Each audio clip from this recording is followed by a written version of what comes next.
have to say about your health.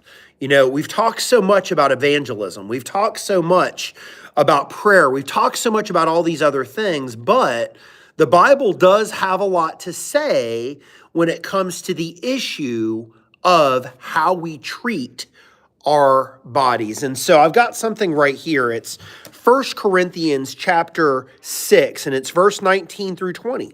It says, "What? Know ye not that your body is the temple of the Holy Ghost which is in you, which ye have of God, and ye are not your own? For ye are bought with a price. Therefore glorify God in your body and in your spirit, which are God's." And so my wife is over here right there with Ann, and my wife and I, we are on we've always been on a spiritual journey, trying to get closer to Jesus, but we're also on a journey right now for our health. We want to get healthy because we're a little bit older parents. We're in our mid 40s, and we've got some very young kids.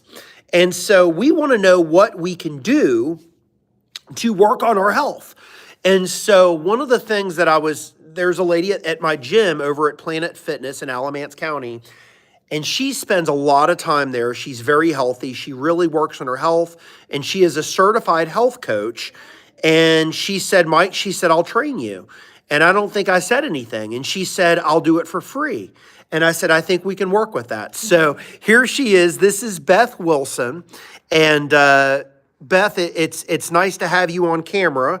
We're on YouTube Live. We just did a TikTok. But did you grow up in Alamance County or? Oh, I've been here all my life.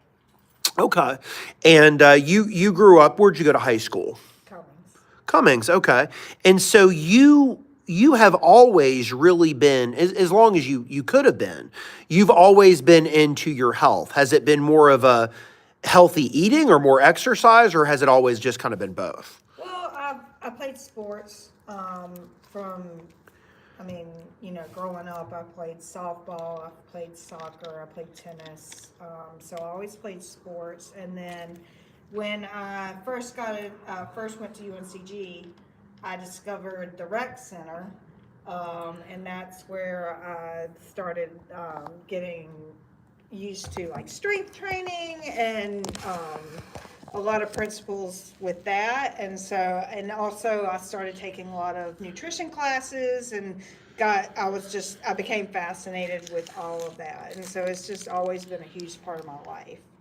Yeah, and so you not only want to do this yourself, but there must be something, because at one point you were in the gym for many, many hours a day, and you have cut it back some since then. But I know, and this is what I told you, is I said, just by you being in the gym so much, you actually motivated me to want to be better. And you said, "Beth, I'm not the only one who has said something like that to you." Is that right?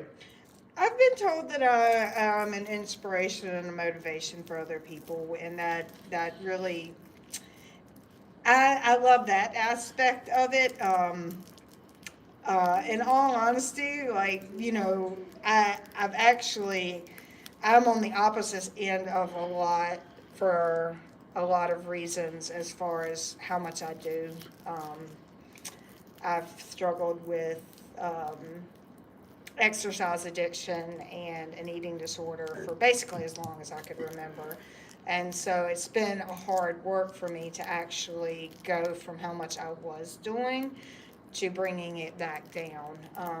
So being an inspiration to people is, great when they see how much I'm doing, but at the time I was dishonoring my body. And so I was dishonoring God, really. Mm-hmm. And so it's been a very long, hard journey for me to really, and that's why I really started digging into the Bible as far as what does God say about this? What does God say about health? What is it that, He wants for me to do with my body? Because this can't be it. Yeah, and you said that one of the verses that you were actually looking at was 3 John. Is that right? Mm-hmm. And let's see. Yeah, Read it out. And it basically says this. It says, my brethren, I wish that you prosper Yes. and be in health, just as here it is. Beloved, I wish above all things that thou mayest prosper and be in health, even as thy soul prospereth. It also says in the Bible, it says that we're supposed to take care of our temples. Exactly. And I think it's 1 Corinthians, it may be 1 Corinthians 3:17. It says that anybody who destroys the temple, God will destroy that person. That's some pretty serious language. And I think that, we talk about not committing adultery. That's good. We don't need to commit adultery. We talk about praying. Good. We need to pray. But unfortunately, Beth, I think when it comes to health and fitness, and when it comes to not being a glutton, not being fat, sick, and nearly dead, as that documentary was once called, I think a lot of that in the church a lot of time goes by the wayside. And so one of the stories that I actually heard was there was a guy named D.L. Moody. I'm sure you've heard of him, right? He was a preacher here in America, and he went overseas to see Charles Spurgeon. You've heard of him too. Oh, yeah. And he knocked on the door of Spurgeon, and Moody said, what are you doing? He said, you need to take that cigar out of your mouth. And he said, maybe I do. He said, but you need to take that spoon out of your mouth. In other words, D.L. Moody was overweight. And so a lot of times when we start going around judging people too much, we realize, hey, there's some issues that we have. And so when people are looking to us as Christians, they're looking at our every move. And if we're 100 pounds overweight, they're going to say, why would I want that? Exactly. Well, it's about stewardship, because we are the indwelling of the Holy Spirit, and it's our duty to honor and to care for this vessel that God has given us to navigate this world. And ultimately, what we're here to do is His purpose and His will. So when you are not honoring your vessel, and you're not taking care of yourself, and you're not eating the things that are good for your body, and you're working towards worldly pleasures and worldly indulgences, when you're doing those things, you're not doing your God's will. And if you aren't taking care of your body, ultimately, it's going to break down. And we're all going to die. But if you are not taking care of your body, you're not going to be physically able. And it gives you more time to be able to do these things. Yeah. And so, the first thing we talked about in the last video, where should we start? Where, I'm 100 pounds overweight. My blood pressure is 200 over 170 or whatever it is. And, I feel like I'm about to die. I don't have any energy. Well, the first thing that I would tell people, Beth, is if you're there right now, don't beat yourself up, because that's not going to do any good. Would you agree? All right. Well, honestly, the first place you should start is prayer. Mm-hmm. Talk to God. Ask Him, Lord, what is it that I can do to honor you and glorify you in my physical being? And so I think you should definitely start with prayer. And from there, practical steps, you've got to keep it simple. You can't just go to the gym. That's why I kind of hate, New Year's resolutions. And, it's January, everybody's like, oh, we're going to get healthy. And it's so, the gyms are packed, and you've got all these people in there, and, they're trying to go 90 miles an hour. And they're not there. That's not where they need to start. You've got to start simple, and you've got to meet yourself where you are in that moment. And so, even if it's as simple as, okay, I'm going to go for a 10-minute walk after each meal. That's doable. And, and that's really good for you. And, and what you're doing is you're building habits. And so that is a really good place to start. You know, and I wouldn't have recommend like a whole like elimination diet, or, you know, like I'm going to go, you know, you're eating like the standard Western American diet, and then you're going to go like hardcore keto like the next day. I would not recommend any kind of like crazy thing like that. But you've got to start simple, small changes over time, measurable, um, you know, and just that's where I'd start. Yeah, I remember when we used to, I would sell books door to door over 2 summers, and what would happen is every summer, during the not the summers, we would get together and we would do all of this training, and they would give us a list of notes that was so good, and so much of this teaching was awesome. I mean, it was really good teaching, Beth. But then what they would realize is after we went through this teaching, they realized we would leave, and a lot of what we learned, we would just forget it or wouldn't look at it at all. And so there was one time, Beth, what they did was they said, all right, guys, we're giving you all this teaching. We want you to take notes on everything that you're teaching. And they said at the end, stop. Circle one thing that you've learned in this teaching. Circle that and focus on that. And by us doing that, Beth, it actually helped us a lot more, because it's like if somebody goes to school and they say, I'm going to make a 4.0, I'm going to work out 3 hours a day, I'm going to make 12 friends this, you know, it's like that stuff isn't realistic. And what may be realistic for you, Beth, may not be realistic for somebody else. Exactly. And you can't judge yourself by what somebody else is doing.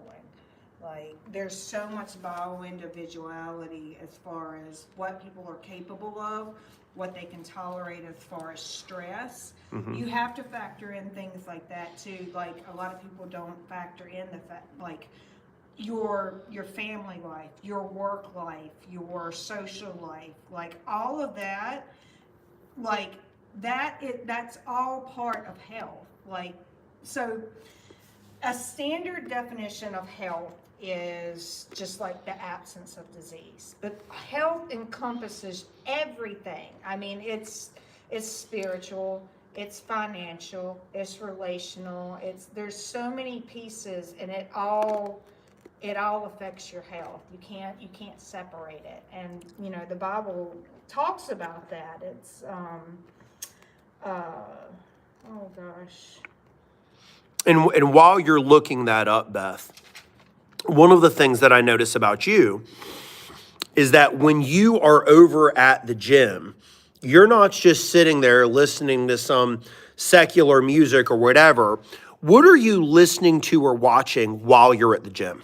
Well, I'm either studying and reading the Bible, or, you know, studying and learning about physical health and well-being. It's one of the two. And there is a great YouTube channel featured. It features one of the lead trainers of Mind Pump, which, if you guys have never heard of Mind Pump YouTube channel, it's changed my life as far as what I've learned and how I perceive health and fitness and wellness. But the lead trainer is Sal DiStefano, and he has a new YouTube channel called Call to His Kingdom, where he incorporates biblical teachings with like he's basically working out while he teaches, you know, about the Bible and everything. So I watch a lot of that. But yeah, like, so that way, like, you're expanding your mind. It helps with stress. But you're also working on your physical well-being as well. Yeah, and one of the things that, you know, people say is you don't want to watch too much TV. You don't want to watch too much video, this or that. But for me, what I've seen is that when I work out and there's a football game on and I'm watching the football game, it actually sometimes can actually be a good thing, because it distracts me from the fact that, oh, I'm working out and I've got to do it. And so it's almost easier for me to get my workout in when the TVs are up in the gym. Well, Physical activity, especially repetitive cardio, it's hard. That's why people don't do it. It's uncomfortable. It's hard, Yeah. and we as humans we have to find ways to make it more doable. And if it whether it's listening to music or whether it's talking to someone or whatever it is that we need. Sometimes we just need what we can to make it through because it's very uncomfortable, and that's why people don't do it. But see, that's part of the beauty of it because it instills discipline. There's so much benefit to this, just being able to be physically active. There's so much. Well, and one of the things that we've talked about, Beth, is that people think, well, if I work out, I'm actually going to be tired. But the opposite is actually true. Yeah, most people report after, a really good workout. Granted, you don't go in and kill yourself, Granted, you don't go in and like try to run marathon and then lift 500 pounds. Like if you go in and do a well-programmed routine and get out of there, you never want to crawl out of the gym. You never want to crawl out of the gym. But yeah, throughout the rest of the day, you're going to find yourself, you're doing laundry and oh, look, let me go clean this up over here and this needs to be done. I feel able to go take care of that. So, it does. It gives you more energy throughout the day. And what's really cool about that is like, people don't realize that physical activity and exercise only accounts for about 5% of the calories that you burn in a day. The other percentages are broken down based on, there's your basal metabolic rate, which is basically what the functions in your body that basically are just keeping you alive. Your lungs, your breathing, your heart beating, things like that. The other is the thermogenic effect of food. So when you eat, it requires a lot of energy to break that food down and put it where it needs to be in your body. And so that actually burns calories as well. So eating actually burns calories. Yeah. I mean, it's not a huge percentage, but it is, it is part of that doesn't mean you can pig out. Yeah, no, that's not, no, that's doing, no. I mean, but, anyway, but the other portion that a lot of people don't realize is it's called NEAT, and it's your non-exercise activity thermogenesis, which is like your little things, like you're fidgeting throughout the day. You're getting up and you're going to do this. The more able you are to do these little things throughout the day, that is where you're going to burn the majority of your calories besides your basal metabolic rate. So exercise is only a very small portion of where you actually burn your calories. Okay. So exercise is a part of it. And then, I think for the big thing is because there's some people who want to starve themselves or just say, well, I'm just not going to eat as much or whatever. That doesn't seem to work either. I think a lot of it is what you eat. And you had mentioned before is that when you eat protein, it fills you up. And a lot of people are doing this keto diet or they're cutting out the carbs and the sugar. What are your thoughts on that, Beth? Well, in my personal opinion, carbs are not an essential nutrient. Your body can survive without carbohydrates. You do, like a lot of people say, oh, well, you need carbohydrates for your brain to function, but your body can actually create ketones without having to consume carbohydrates, and your brain can work very well and probably more efficiently on ketones than carbohydrates, or glucose. Carbs are good, especially if you're doing like a lot of high endurance type activity, because they give you quick energy that's going to sustain you. But for somebody who, like, you can barely get off the couch, you you want to focus on like proteins, because proteins are what is gonna build and sustain your muscle. It's also going to create a lot more satiety than carbohydrates, and fat as well. Fat is really good for satiety. And your body, it is essential for you to have proteins and fats. Carbohydrates, are variable depending on how active of a person you are and your caloric needs. Yeah. And so, well, one of the things that I've heard is that if your body stays in ketosis without the carbohydrates, and I've known many people who have done this, and they say when they do this, they just lose weight I mean, on the keto diet. yeah, everybody's different.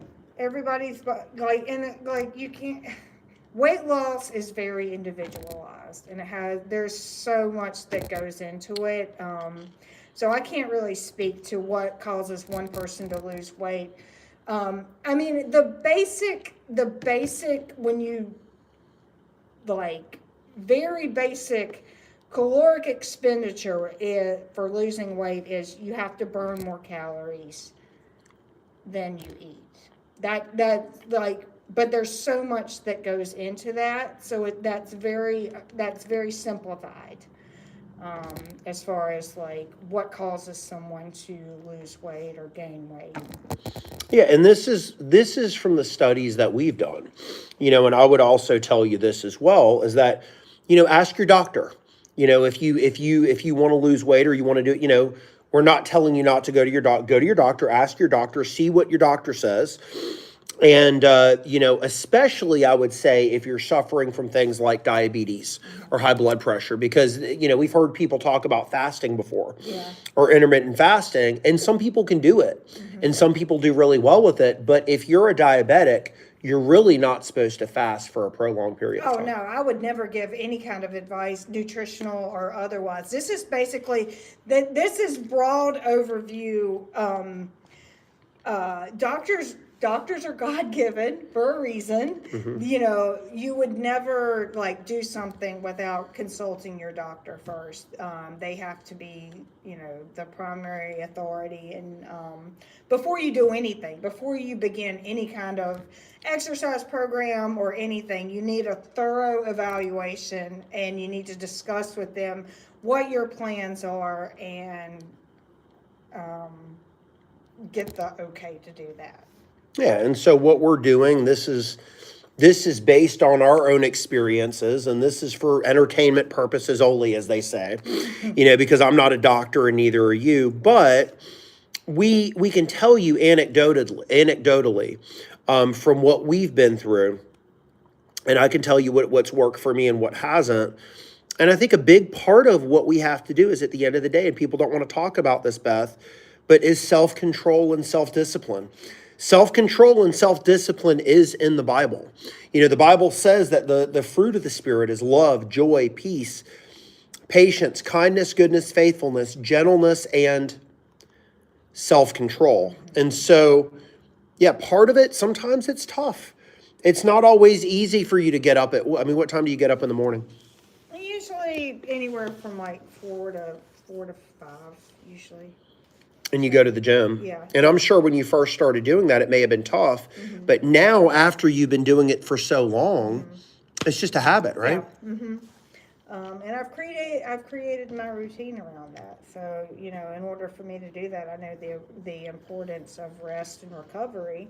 So I might be a granny, but I'm usually in bed by 8 o'clock at night. And I love that, because it makes, I go to bed, it's very important to get as much sleep as you can. People don't understand the value of sleep. It is so beneficial, and God demands, it's not that he demands it, but why did he create the Sabbath? He created the Sabbath for us, because he knows that without rest, we can't function.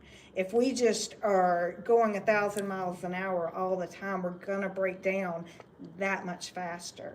And so we need that rest and we need that stillness. And it's in that, it gives us time to listen and to talk to him and say, okay, God, what is it you'll have me do next? But see, you can't do that when you're too busy doing this and being here and taking care of that. And, you have to have that time to, your body demands it.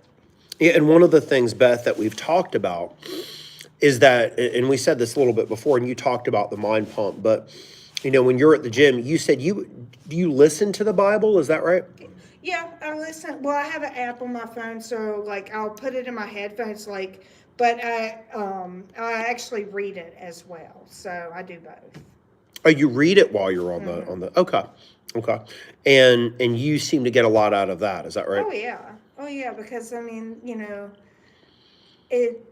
Again, you can call it distraction, but I feel like that's my time to learn and to be in his word. And, through that, it produces questions, and prayer and, it's just very fulfilling for me. Yeah. And so to me, if I have a relationship with my wife, I said, yeah, we've got a great relationship. Well, what do you guys talk about? Well, we don't talk. We stay in the same house. Okay, well, what do you do together? Well, we don't really do anything together. People would probably look at me like I was crazy and look at her like she was crazy if she said that as well. Mm-hmm. And but having a relationship means you interact with somebody. Mm-hmm. And some people say, well, I'm a Christian, but they don't there's no relationship between them and Jesus Christ. And so one of the things that I see with you is that, number one, like you said, you pray, right? When are you able to pray the most? When does it seem the best for you? Well, in the morning, because of that, and at night, because, but I talk to God all day long. I really do. But in the morning, there's something about getting up in the morning and like, okay, God, you got me out of bed. What is it? What is it that you want me to do today for you? What is it that I can make possible? Where will you have me go? What will you have me say? Fill me with your wisdom and your guidance. And then at the end of the night, looking back on the day, I'm like, okay, I see you here. I see that. Thank you for, giving me insight into this. And just thanking him for everything he put before me. And so, morning and night, but again, I do talk to God all day long, especially when I'm in my car. Yeah. Because and it's funny, when we're doing the interview, you said that you don't really like to, you don't like to stand up a lot. You don't like to sit a lot. And so when you stand, a friend of mine named Hal told me this, you actually burn more calories standing. Is that right? It definitely takes more calories to keep your body upright. Yeah. So you said it takes more calories to keep your bodies up. Okay. Yeah, that goes into your NEAT, your non-exercise energy expenditure. Okay. Yeah. And then you do right now, do you do 3 hours on the elliptical each day or?